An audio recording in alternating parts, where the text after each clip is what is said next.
le consulat d'Israël au Maroc se transforme en bordel. Les diplomates israéliens se retrouvent faibles face aux femmes marocaines. Un gros scandale. Mission diplomatique israélienne à Rabat, sexe, drogue et corruption. La mission diplomatique israélienne au Maroc est au cœur d'un scandale et de plusieurs accusations de corruption. L'affaire a fait un grand bruit ces derniers jours depuis les révélations par des médias. Tel Aviv a rappelé ce mardi le chef de la mission au bureau de liaison d'Israël au Maroc, David Govrin.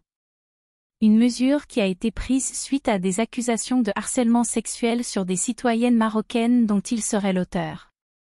Le ministère israélien des Affaires étrangères a annoncé l'ouverture d'une enquête concernant de graves soupçons d'irrégularité au sein de la mission diplomatique d'Israël au Maroc et au centre desquels se trouvent des allégations de harcèlement, de traite d'êtres humains. Selon ces médias, certaines plaintes émaneraient d'employés de la mission israélienne à Rabat. Ces employés de nationalité marocaine auraient été victimes non seulement d'harcèlement, mais aussi de traite d'êtres humains. Côté du Maxen, c'est le silence radio et aucune réaction officielle n'a été signalée sur ce qui s'apparente à un grand scandale. L'affaire embarrasse les autorités sionistes, qui craignent un incident diplomatique avec le Maxen, alors qu'il vient juste de raffermir ses relations avec ce pays en Afrique du Nord et qui constitue, pour lui, l'une de ses bases d'influence en Afrique. Le ministère israélien des Affaires étrangères a ouvert une enquête sur de graves soupçons concernant le chargé de mission israélien au Maroc, soupçonné d'exploitation de femmes locales, de harcèlement sexuel et surtout d'avoir drogué pour violer des employés.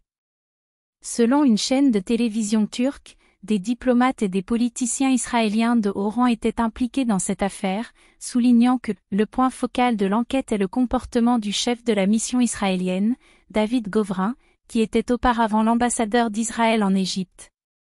La même source a fait savoir que, face à ces allégations, une importante délégation du ministère israélien des Affaires étrangères est arrivée en catastrophe à Rabat la semaine dernière, avec à sa tête l'inspecteur général du ministère, Hagé Behar. Selon la chaîne, ce qui dérange les responsables du ministère israélien des Affaires étrangères, ce sont les graves allégations d'exploitation et de harcèlement de femmes locales par un fonctionnaire israélien.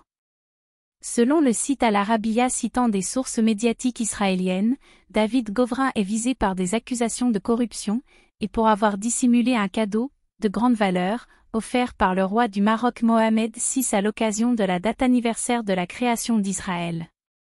Selon des plaignantes citées par les mêmes sources, le diplomate israélien s'adonnait au marchandage contre les victimes en vue d'une augmentation, d'une prime et pour renouveler leur contrat. Il forçait certaines femmes à céder à ses avances souvent en ayant recours à la drogue. Il n'hésitait pas à corrompre tous ceux auprès de qui les plaintes ou les protestations sont arrivées pour éviter le scandale. Des internautes marocains ont dénoncé sur les réseaux sociaux le comportement du diplomate qualifié d'abject. Certains internautes ont accusé les Israéliens de chercher le « tourisme sexuel » au Maroc y compris au sein d'une ambassade. Pour rappel, avant de prendre ses fonctions d'ambassadeur au Caire, David Govrin a occupé d'autres postes au ministère israélien des Affaires étrangères, entre autres directeur du département Jordanie, directeur du département de planification politique, premier secrétaire à l'ambassade de l'État sioniste au Caire et conseiller politique au sein de la délégation permanente israélienne auprès des Nations Unies. À la faveur de la normalisation, Rabat et Tel Aviv ont décidé de rouvrir respectivement les bureaux de liaison fermés en 2000. Le 22 décembre dernier, le Maroc et l'entité sioniste ont signé un accord de rétablissement des relations diplomatiques entre les deux parties.